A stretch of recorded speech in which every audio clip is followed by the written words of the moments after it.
So when you're out in the scrub, the most important thing is getting a good square meal each day. Now, there's a lot of Fandango technology out there that can deliver you the same product that I'm going to show you how to do today, and they are bread machines.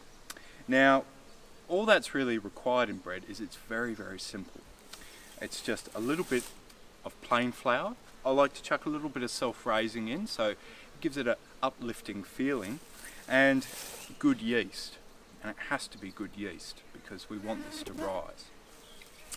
Now, we also mix in a little bit of warm water and cold water. The reason why we do that is the warm water reacts better with the yeast, so we're going to get a good rise out of this bread today.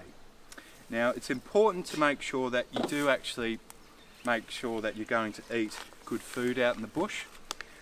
As the old saying goes, an army that can't bite is an army that can't fight. So what we're going to do today is I'm going to make a half portion recipe.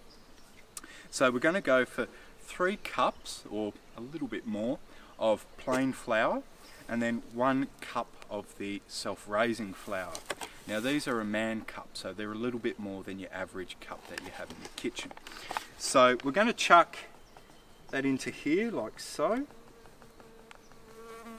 So there we go, we've got that one there. And we're going to pop it into our nice big billy here. And just chuck a little bit more in. Now you're probably thinking, what is Geoff going to cook this in? Well, we're going to be cooking it in a cast iron camp oven. And I will admit it takes a little bit of practice to get it right, but I'll show you a little trick to get around that. So we're just going to chuck in a cup of the self-raising now. There, in there like that. Now what we want to do is we want to put in a teaspoon's worth, or about 7 grams worth of yeast. Now, usually on a camping trip, the first thing that runs away and goes walkabout is the cutlery. So I've perfected this into a pour. So we just pour about a tablespoon's worth, which is about that. And what we can do too is we can add a little bit of salt or sugar to taste. I like to keep it very basic, so I leave that out of the recipe too. So we'll put about 2 cups of the cold in, so I just like to slowly put it in and then mix it to a right consistency. So we mix in the water till we get the right consistency. Now, we're not trying to make a soup here, guys, we're trying to get it to a nice even consistency. So we virtually want it where it's just going to start to crumble. So I'm going to mix in this cold water and add it sparingly as I do so. We don't want to go over the top, otherwise we're going to use more flour, and we've only got a certain amount with us on this trip. So mixing that in nicely. Chuck a little bit more in. There we are, so we've used all our cold water.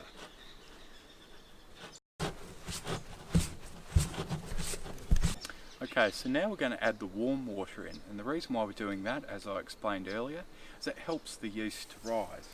So we're just going to, once again, sparingly put this into the mix, slowly mix it in.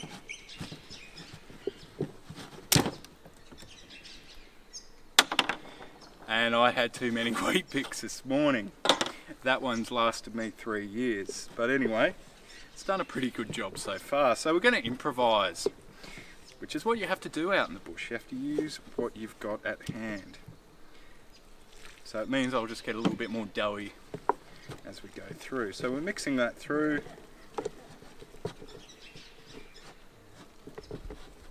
And we're making sure we get all the flour off the bottom of the billy, because that's key.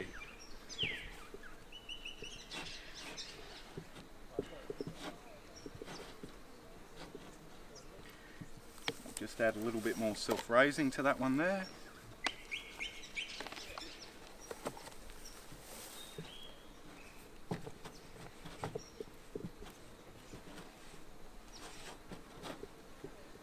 And and we've got that one at a pretty good consistency now. Now the next stage that we want to do is we want to stop what's happened here. The flour, the bread mix is actually sticking to my hand. So what we'll do is we'll spread a little bit of flour on the table. We'll make sure we get our hands covered in it, like so. I'll remove the broken spoon and put that to the side, and I'll pull out the bread mix, like so.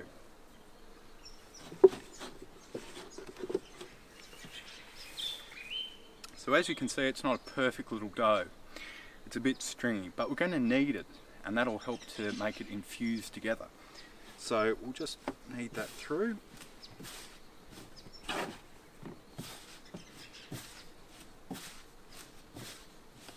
You don't need to punch it, you just need to work with it.